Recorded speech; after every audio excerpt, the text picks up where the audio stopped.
Um, Please welcome with me Nina Power. She's a philosopher based in London.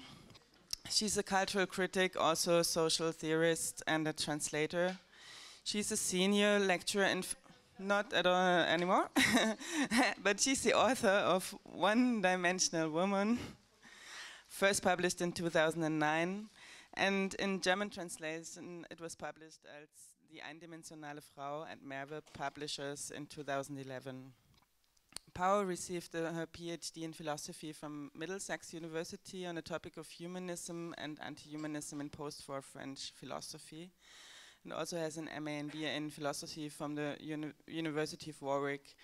She has taught at Middlesex, Orpington College, London, College of Communication, Morley College. Power also worked as a tutor in critical writing and art. I find that interesting, in art and design at the Royal College of Art, and is interested in independent publishing and reviving certain political forms of genres of writing, such as the polemic, the pamphlet, and declaration, and the address. So, welcome. That's fine. Her talk is called Women and Freedom, and I'm very happy to have you here. And yeah, let's start. No, thank you, Melanie. I'm sorry to interrupt you. That wasn't like an act of humility. It's actually just, I'm so bored of hearing it. No, exactly. Is it though? I don't know. I'm not sure how I relate to it in a certain way. There are quite a few things I want to say, maybe to speak a little bit freely, since we're talking about freedom. And also in relation to Ariane's presentation, the first part, there's some things that maybe I want to relate to. And I thought actually maybe, because I tend to not speak for like incredibly long amounts of time, that we could have like a discussion at the end, maybe like 10, 15 minutes in relation to like both of the talks, but if Ariane is okay with that. As well as a discussion at the end of the day, which, because I also have to leave a little bit early, so maybe it would be more interesting to have like a group dialogue. I'm very interested in groups. Okay, yeah, so just maybe, yeah, get things in order. Like, it's interesting, Ariane's talking about this kind of discourse and maybe like a kind of trepidation in relation to an Anglophone discourse. I just want to say most of that discourse is junk. Don't adopt it. Trust your intuitions. It's very bad. It is true in relation to the question of perhaps consequences and risk, and I'm going to talk a bit about this, that you will get very punished. And I do think that people fear speaking out about, well, almost anything these days. It is ironic, I would say, that the Textzukunft article that she references tries to talk about social sadism in an issue that covers the topic of evil. It's an extraordinary act of projection on the part of the authors and the magazine Textzukunft. As such, I think it is, Ariane is right that this is a question of control, and it is a question of social sadism. But it is a certain discourse that is behaving very, very sadistically, I would say. And this is a kind of like weird double bluff projection thing going on a lot of the time. I think in relation to the question of feminism and philosophy, we can think back to Socrates, of all people, you know, excellent proto-feminist in some ways, certainly. And he says that, you know, really, in the Apology, that the two major kind of characteristics of the philosopher are courage and self-control.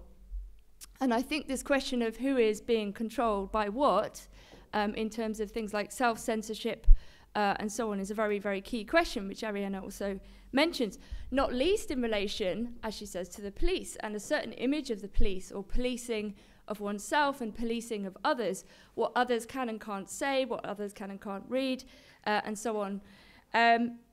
She talks about this sentence, alles klar, you know, as a way of refusing a certain continued dialogue. I was thinking about what the equivalent might be in the English response, right, to the police of any kind, right? Police in the broadest possible sense, right? Someone trying to control your behavior. And I think what we might say is like, I understand, right, with your, you know, like, it's understood, like, don't hurt me.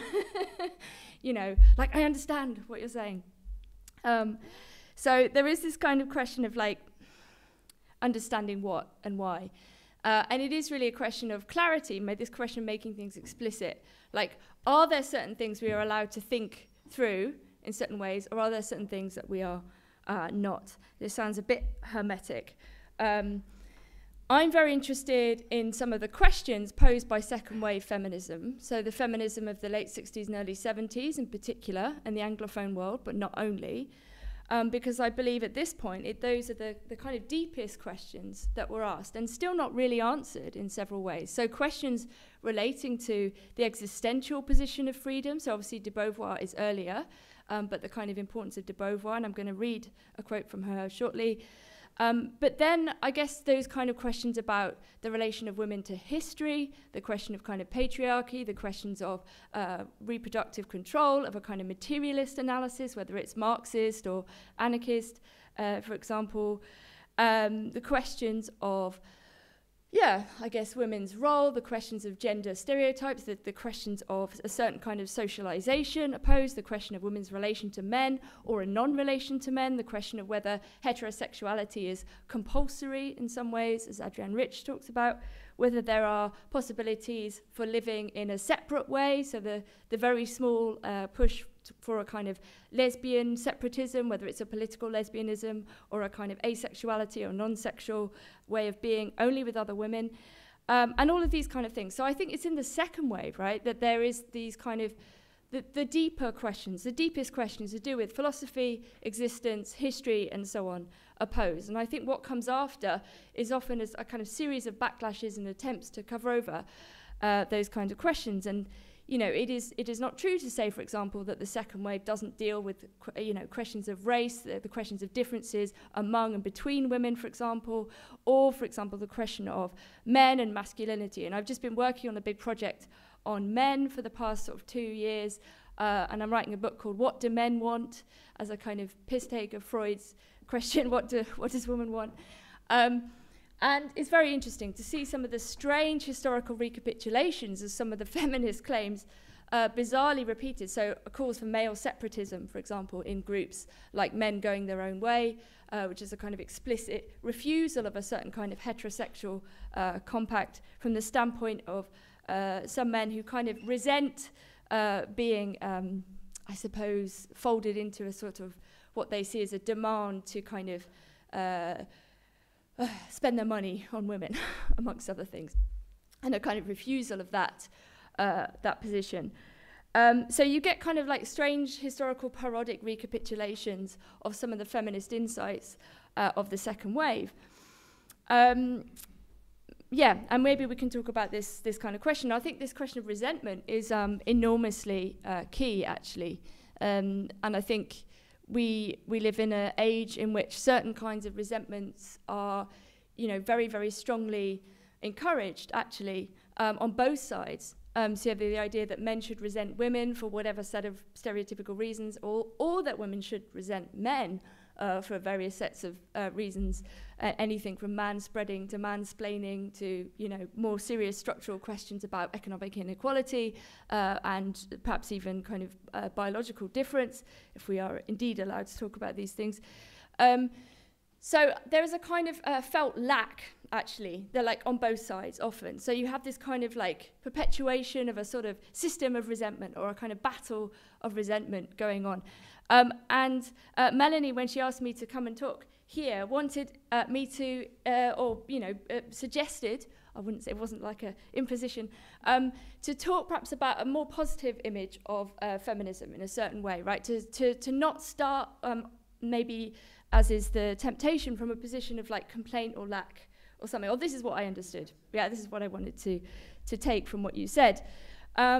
So I'm kind of interested in what a sort of starting from a position of an assumed emancipated feminism might be, and to go back to some of the questions that Simone de Beauvoir poses that do touch on questions of risk, for example. So what does it mean to speak publicly, to say things that people might disagree with, and indeed suffer the consequences of? And indeed, personally, I have suffered consequences for various things I've said. And in a way, this does, I I don't know, introduce questions of courage to speak out, perhaps also of failure or of making mistakes. I mean, this possibility, it seems like people are very, very afraid of like saying the wrong thing.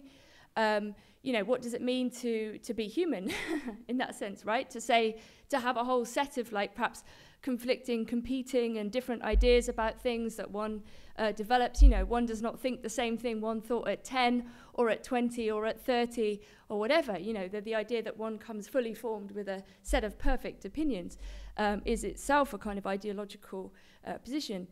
I think there's also been a kind of absence of a sort of psychoanalytic understanding that seems to have become totally dispensed with in a kind of contemporary discourse in the Anglophone world.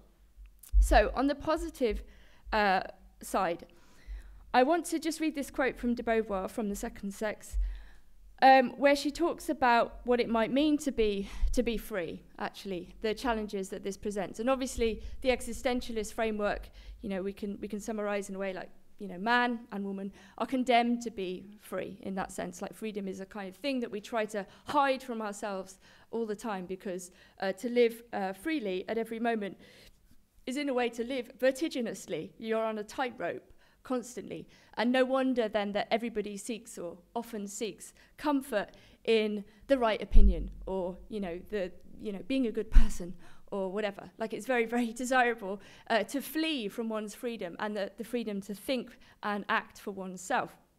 Okay, so this is what de Beauvoir says. Refusing to be the other, refusing complicity with man, would mean renouncing all the advantages an alliance with the superior caste confers on them. Lord Man will materially protect liege woman and will be in charge of justifying her existence. Along with the economic risk, she eludes the metaphysical risk of a freedom that must invent its goals without help. Indeed, beside every individual's claim to assert himself as subject, an ethical claim, lies the temptation to flee freedom and to make himself into a thing. It is a pernicious path because the individual, passive, alienated and lost, is prey to a foreign will, cut off from his transcendence, robbed of all worth, but it is an easy path. The anguish and stress of authentically assumed existence are thus avoided. The man who sets the woman up as an other will thus find in her a deep complicity. Hence, woman makes no claim for herself as subject because she lacks the concrete means, because she senses the necessary link connecting her to man without positing its reciprocity, and because she often derives satisfaction from her role as other. So what de Beauvoir is doing in The Second Sex is kind of looking at all these different perspectives. So she goes through kind of literature, myth, history, and so on, an economic analysis, to try to kind of give a whole, I don't know, different ways of looking at, I guess, a kind of historical set of realities, right? And obviously that for a long time it's deeply the case that women are economically dependent upon men one way or another in various different kind of systems. We could say, since perhaps at least the middle of the 20th century, in the Western world at least, there has been a kind of split from that kind of older model. There's no longer any such thing as a family wage. You have, for example, the mass entry of women into the workforce. You have, if you are in a couple, heterosexual or otherwise, it's usually kind of a dual income situation. I mean, I personally don't have any job at the moment, deliberately. So this is also a kind of economic question, or a question of risk as well, right? And we obviously live in a world in which, you know, that kind of question of how one receives money, how one works, is no longer gendered in exactly the same way. We've also had, so this kind of feminization of the workforce, both in terms of a quantitative, you know, numeration of women entering the workforce, but also in terms, you know, of the kinds of work that Western societies promote, which tends to be kind of service industry, communicative, those things that are stereotypically associated with female workers, as opposed to, let's say, heavy labour and so on. And obviously in Britain we had like the Thatcher closing of heavy industry in the miners' strikes and so on in the 80s. So we live in this almost like post-gendered economic world in a certain sense. It's not post-gendered, right, in several ways. But we could say that this does actually open this in a sort of post-Beauvoirian way, or maybe like a, you know, Beauvoir has entered into a certain kind of reality of a certain kind of existential and economic risk for women. It is possible, let's say, for a lot of women to live separately from men, to not have to rely on them in any way whatsoever for their being, their food, you know, their shelter, and so on. This is very interesting. I'm very interested in this. What does it mean to live without men? Right? That's not to say, for example, that one couldn't enjoy talking to men. Indeed, some of my favorite interlocutors are men. But, you know, to actually kind of live in a way that is, I suppose, maybe emotionally, physically, economically, at a sort of distance, if you like, as to kind of have or achieve or desire a certain kind of autonomy from men as a woman, right? To think for oneself, a very simple phrase, right? But in a certain sense, very, very hard to achieve. It's very difficult to think for oneself. It requires enormous amounts of time, amongst other things, a certain kind of will, a certain kind of desire, the possibility of going against people who you might want to like you, you know, not for its own sake, not just to be sheer bloody-mindedness, but I think there is also a role for provocation, for a certain kind of naughtiness. I'm very interested in the idea of the naughty, as opposed to, let's say, the edgy. I'm quite interested in what it means to play with the nothing. So to the naught of the naughty is like the naught, you know, and in relation to the zero. You know, when we talk about edging and edges, it has lots of meanings, but like this idea of like edgelords and so on. I'm quite interested in what a sort of feminized version of being an edgelord might be, and I think it might be more, you know, in a way sort of playful. I'm very interested in characters like Diogenes, who lived in a water cistern or a barrel, people usually say, on the edge of the city, living off of scraps, but felt entirely free to say and do more or less whatever he wanted, which would include masturbating in public, because why hide it, and all of these kinds of things. He's a very, very funny figure, and you know, you can read all of his like aphorisms that are later kind of collected. You know, he doesn't write anything down himself. So just to go back to this question of risk and freedom then, in a way, I think this is almost like a very, very interesting historical possibility, this moment. And it is perhaps frightening for both women and for men, actually. And there are lots of people who might kind of resist and refuse this idea that there is a possibility of a certain kind of female risk and a certain kind of freedom. They might belittle it, they might undermine it. They might start saying that there isn't anything really specific about being a woman. And indeed, we find ourselves up against this kind of question of definition and a battle over this kind of question of what it means to be female, what it means to be a woman, or women, plural, which is an ongoing kind of question. We can at least observe that there are various competing discourses or positions in this battle, although even to say that is to court controversy. To say, for example, on the question of gender in the West, this idea of this term, which was introduced by John Money, who's a very dubious figure in the history of kind of medical intervention, question of sex.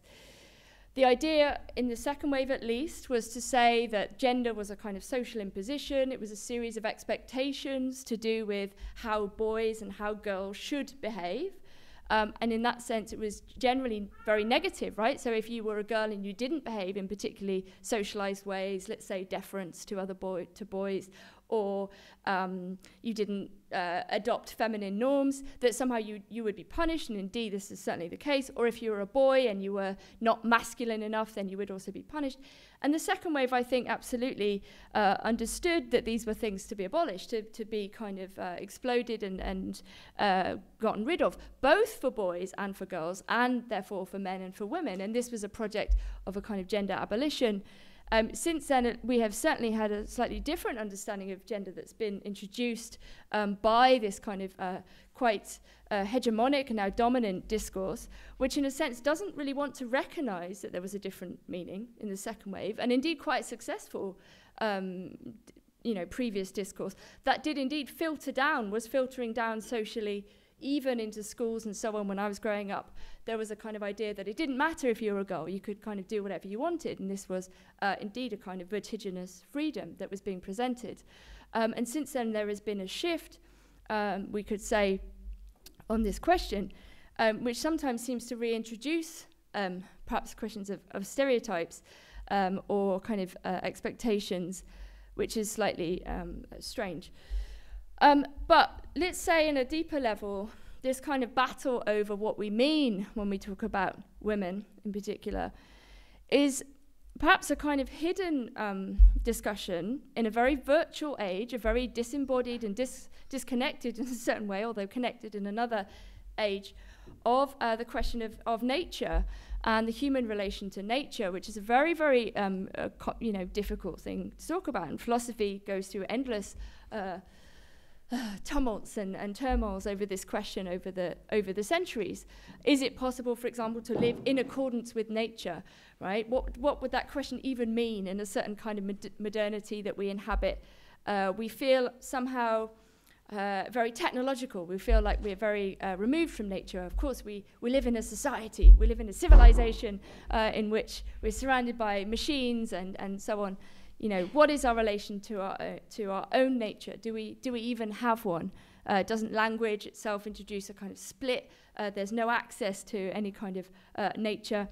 It's interesting then to look at figures, slightly controversial figures in some ways, like Camille Paglia, who has a sort of kind of often critical relationship to feminism, and people have tried to cancel Paglia lately, which seems absurd. You can't cancel Paglia. But she says, for example, in an essay called Sex and Violence or Nature and Art, the following. She says, mythology's identification of woman with nature is correct. Woman is the primeval fabricator, the real first mover. Feminism has been simplistic in arguing that female archetypes were politically motivated falsehoods by men. The historical repugnance to woman has a rational basis. Disgust is reason's proper response to the grossness of procreative nature. Reason and logic are the anxiety-inspired domain of Apollo, premier god of sky cult. Okay, so this is like Paglia's very interesting to put this, juxtapose this to de Beauvoir's question of freedom, which is in a sense the freedom in I don't know, to decide how one relates early to the question of nature, right? But existentialism introduces a kind of split between, on the one hand, kind of facticity, as they would put it, so the idea that there are certain things you cannot choose, right? You cannot choose when you're born. I mean, you can lie about your age if you want to, but you can't, in a sense, change certain things, like who your parents were, and this kind of thing. But everything else, you can kind of decide how you feel about it, at the very least. And there is no kind of direct access to nature. And you can see why within feminism the criticism of essentialism makes a lot of sense at certain points, because, you know, from Aristotle onwards, if women are kind of subordinated and, second-sexed into a kind of, secondary position on the basis of the idea that women are somehow closer to nature, and that women's nature is such and such, and therefore they must behave in such and such a way. And of course, we do still hear these kind of essentialist discourses in parts of like the Christian right in the US, for example, you know, who are very committed to the idea of sexual difference, but because it's to say women and men must behave in certain ways, which is precisely what the second wave of feminism was trying to kind of get away from, the idea that there must be specific ways that boys and girls and men and women must behave, right? So existentialism in that sense, you know, existence precedes essence, you know, famous phrase, is very, very useful in that sense for kind of criticizing or stepping away from, even at the cost of a certain alienation, we might say. It's a kind of an embrace, perhaps, of a positive alienation, which is very different from, let's say, the Marxist criticism of alienation as something that takes us away from, amongst other things, our fellow man, the product of our labor, the species as a whole, and so on. So, you know, this idea of a kind of positive alienation, we also see this perhaps in slightly different language in the Xenofeminist Manifesto from a few years ago, which is very, very critical of a certain idea of nature, and they have a kind of rallying cry, which is, you know, if nature is unjust, change nature, for example. And I think there's this kind of major question, therefore, about what it means in the current moment to change nature, right? To what extent is it possible? You can think about the discourses of transhumanism, a certain kind of technophilia, the idea amongst some that the body is kind of infinitely malleable, the idea that one can sort of choose almost everything about one's own identity, not exactly the existentialist position, but a certain existentialist position could be seen to point towards a sort of a real and total positive disconnect, let's say, between the body and desire, or between a feeling and a certain kind of factual reality. Let's say, I think this question of a plenitude, of positive question of feminism, or for feminism, is still very, very difficult to pose. I think it is unavoidable to say that we live in a world that is still deeply misogynist in lots of ways, often in ways that are profoundly hidden, and often in ways that are internalized by women.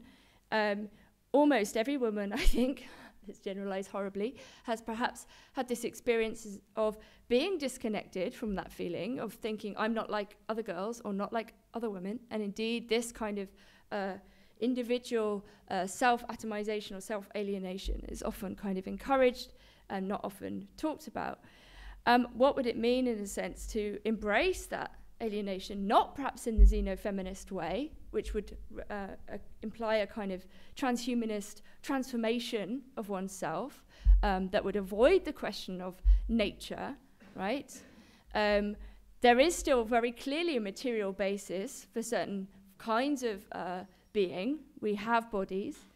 In vast parts of the world, women are still oppressed on the basis of their biology, whether we're talking about femicide or violence against women that is based on the identification of women as women, whether we're talking about access to reproductive rights or anything else. The idea that one can escape certain kinds of assignation or description is not particularly easier. It looks easy from certain perspectives, but in general we would have to say biology is still very much the basis for women's oppression and different treatment. I want to maybe talk a little bit about Irigaray and her late 70s work, which is in a way an attempt to come up with a very, very complicated and psychoanalytic and discursively different way of talking about female existence, although she flirts with kind of essentialism in a certain way. She often talks about morphology, the morphology of the body and language, as a way of avoiding a strict kind of idea that all women must speak and think in the same way. This is not what she's saying at all. There's something very playful about it. She's also in dialogue with a certain kind of dominant male psychoanalytic discourse, and the relationship between women, men, and psychoanalysis is a very old one. The feminist criticisms of Freud are very dominant, but there's also feminist attempts to reclaim Freud as well and use Freud in particular ways. So this is a quote from Irigaray that I'm going to read and then discuss a little bit before finishing. How can this object of transaction claim a right to pleasure without removing her itself from established commerce? With respect to other merchandise in the marketplace, how could this commodity maintain a relationship other than one of aggressive jealousy? How could material substance enjoy her itself without provoking the consumer's anxiety over the disappearance of this nurturing ground? How could that exchange, which can no way be defined in terms proper to women's desire, appear as anything but a pure mirage, mere foolishness, all too readily obscured by a more sensible discourse and by a system of apparently more tangible values? A woman's development, however radical it may seek to be, would thus not suffice to liberate woman's desire. And to date, no political theory or political practice has resolved or sufficiently taken into consideration this historical problem, even though Marxism has proclaimed its importance. But women do not constitute, strictly speaking, a class. and their dispersion among several classes makes their political struggle complex. This is also a point that de Beauvoir makes in The Second Sex, for example, that women are in no sense unified in any way. They're kind of completely disseminated and split across, let's say, the male body as well, right? That there is no kind of unified image of a female class or a class of women. Women do not constitute, Rigoraj says, a class, and their dispersion among several classes makes their political struggle complex, their demands sometimes contradictory. There remains, however, the conditions of underdevelopment arising from women's submission by and to a culture that oppresses them, uses them, makes of them a medium of exchange with very little profit to them. Except in the quasi-monopolies of masochistic pleasure, the domestic labour force and reproduction, the power of slaves, which are not negligible powers, moreover. For where pleasure is concerned, the master is not necessarily well served. Thus, to reverse the relation, especially in the economy of sexuality, does not seem a desirable objective. But if women are to preserve and expand their autoeroticism, their homosexuality, 2 words, might not the renunciation of heterosexual pleasure correspond once again to that disconnection from this sex which is not one, a power that is traditionally theirs? Would it not involve a new prison, a new cloister built of their own accord? For women to undertake tactical strikes, to keep themselves apart from men long enough to learn to defend their desire, and I would say their ideas, especially through speech, to discover the love of other women while sheltered from men's imperious choices that put them in the position of rival commodities, to forge for themselves a social status that compels recognition, to earn their living in order to escape from the condition of prostitution, these are certainly indispensable stages in the escape from their proletarianization on the exchange market. But if their aim were simply to reverse the order of things, even supposing this to be possible, history would repeat itself in the long run, would revert to sameness. It would leave room neither for women's sexuality, nor for women's imaginary, nor for women's language to take their place. And I suppose what Rigoraj is posing there is obviously not simply a kind of like reversal or a kind of, a repetition, let's say, of a kind of male image of autonomy and freedom and language and desire and so on, right? And obviously we are, if we want to talk about a post-second wave feminism, like a lot of the liberal feminism is about competing on the same terms. Of course it is, right? So within the capitalist system, we need more female CEOs and this kind of thing, and that would be brilliant. And then like women would have emancipation, and then like they'd run the world, and it'd be great. And obviously this is not true at all. And this system, that the idea that somehow feminism would find its termination in this kind of capitalist system, I think is deeply untrue. But we often, this is in a way a mainstream idea, and of course, one side of it would be the economic emancipation, right? But it's an economic emancipation on a particular terms, of course it is, right? And the double wage, in a way, is also like, in those situations where you're, 2 people are working for the same amount of money, is in a way a loss of income as well, right? Because it's no longer enough for one person to have the wage to pay for the family, right? It's a different model. It's where everyone has a certain economic emancipation, which is at the same time a kind of reduction. Because the system itself doesn't want freedom. It doesn't want, that kind of liberation. Of course it doesn't. And so there's this moment after the kind of initial second wave, or sort of maybe towards the middle actually, where you have an attempt to talk about in science fiction, and particularly of a certain kind of feminist way of seeing the world. And there are precursors. So for example, in Virginia Woolf's Orlando from 1928, a kind of image of what it might mean to live differently, not just with other women, but to play with different roles, to kind of play with sex in a certain way.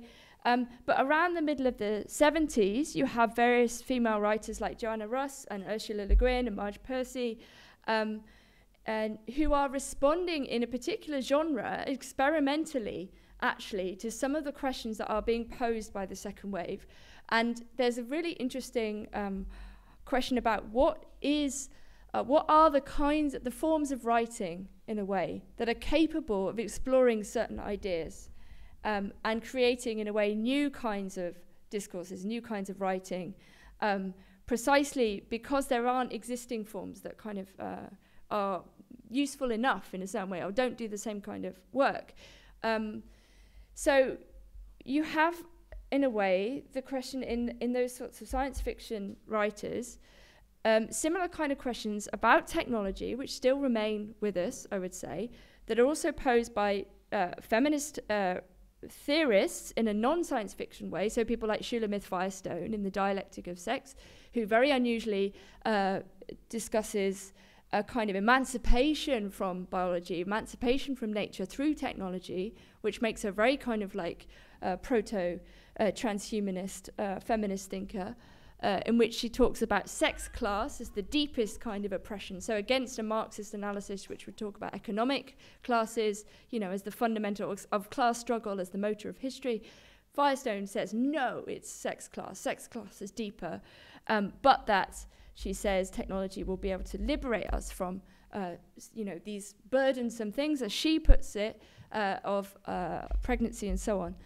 So as against that, then, we have this, you know, Palia-like celebration of mythology and nature. And on the one hand, I think we're often stuck in this kind of nature bad, nature good opposition, which is not necessarily particularly helpful. But I think what's helpful in the first place is to maybe diagnose under some of these discourses that what is really going on a lot of the time is a battle over how we talk about nature, actually, and that this is a kind of a source of deep pain and deep controversy, even amongst and within ourselves, actually, to think of ourselves in this way, to think of ourselves at the same time as existentialist, risk-taking, you know, language-possessing people who are, you know, in a society, who are maybe, you know, I don't know, listened to or not listened to, or punished or not punished, or say the right thing or say the wrong thing.